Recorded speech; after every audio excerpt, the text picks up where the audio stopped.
दोस्तों पिछले साल मैंने कुछ पौधे लगाए थे ड्रैगन फ्रूट के छत पे। तो छत पे मुझे कुछ आइडिया नहीं था, तो इसकी वजह से धूप बहुत हमारे यहाँ पे बहुत ज़्यादा पड़ता है छत में, और ज़्यादा पड़ता है। इसका जो रिफ्लेक्शन है उसी से भी उससे भी ज़्यादा टेम्परेचर बढ़ जाता है, जिसकी वजह से मेरे बहुत सारे पौधे जल गए थे, झुलस गए थे। मैं उनको किसी भी तरीके से बचा नहीं पाया था। ग्रीन मिरेकल का स्प्रे करता था और शेड भी देता था, फिर भी उसको बचा नहीं पाया। लेकिन उसी में से मेरे 6 पौधे बच गए थे। तो इस पौधे का उम्र करीबन 2 साल है। तो इसीलिए मुझे इस साल इसी पौधे में मुझे फ्लावर दिखने लग गए हैं। ये फर्स्ट फ्लावरिंग आया है इस साल मई महीने में। 7 तारीख को बर्ड दिखे थे मुझे, और आज का करीबन 17-18 की तारीख है। तो अभी देखिए फ्लावर बड़े होने लगे हैं। ये अभी मुझे लगता है कि 1-2 दिन में ही ये खिल जाएंगे। तो खिलने के बाद पॉलिनेशन करना ज़रूरी है। पॉलिनेशन करेंगे तभी फ्लावर से फ्रूट बनते हैं और साइज़ बड़ा बनता है फ्रूट का। तो इसीलिए हैंड पॉलिनेशन करना बहुत ज़रूरी है। और मैंने एक चीज़ देखा है कि एक ब्रांच में मेरा जो फ्लावर है, 3 फ्लावर टिक गए थे। तो मुझे लगा कि ये शायद टिक जाएंगे, और मुझे पता है कि अगर 3 फ्लावर एक ही ब्रांच में रहते हैं तो उसका अगर फ्यूचर में अगर फ्रूट बनता भी है तो फ्रूट का साइज़ बहुत छोटा रहेगा। तो देखिए ये एक ब्रांच है छोटा सा। इस तरीके के ब्रांच बहुत सारे आते रहते हैं प्लांट में। अगर इनको रिमूव नहीं करेंगे तो प्लांट अपना वेजिटेटिव ग्रोथ की तरफ देखता है, प्लांट ब्रांचेस निकालता है, तो उनको रिमूव करना बहुत ज़रूरी है। ये देखिए ये पीला पड़ गया है।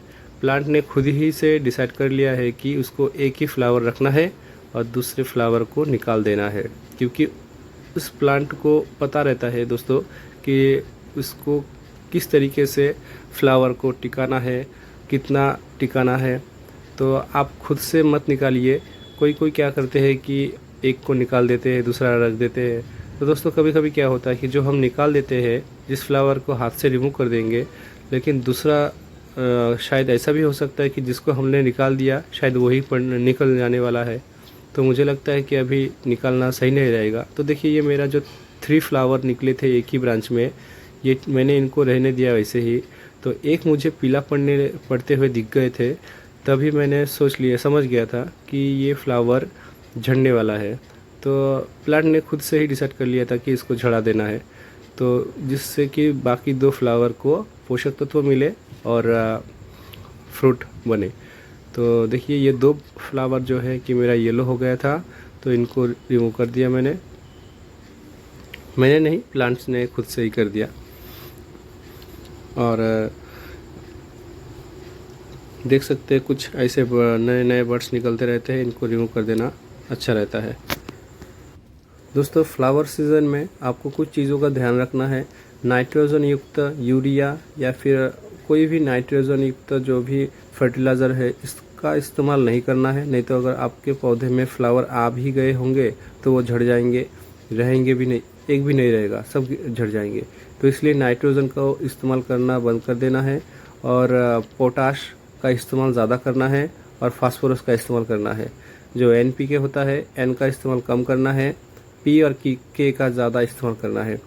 तो जिससे प्लांट को फ्लावर लाने में सहायता मिलेगा।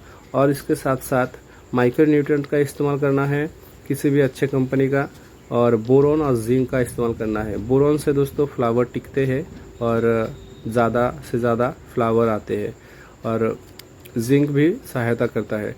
तो देखिए ये मेरे खेत में है, कुछ पौधे हैं मिट्टी में मैंने लगाया था, तो इनका भी ग्रोथ अच्छे से हो रहा है।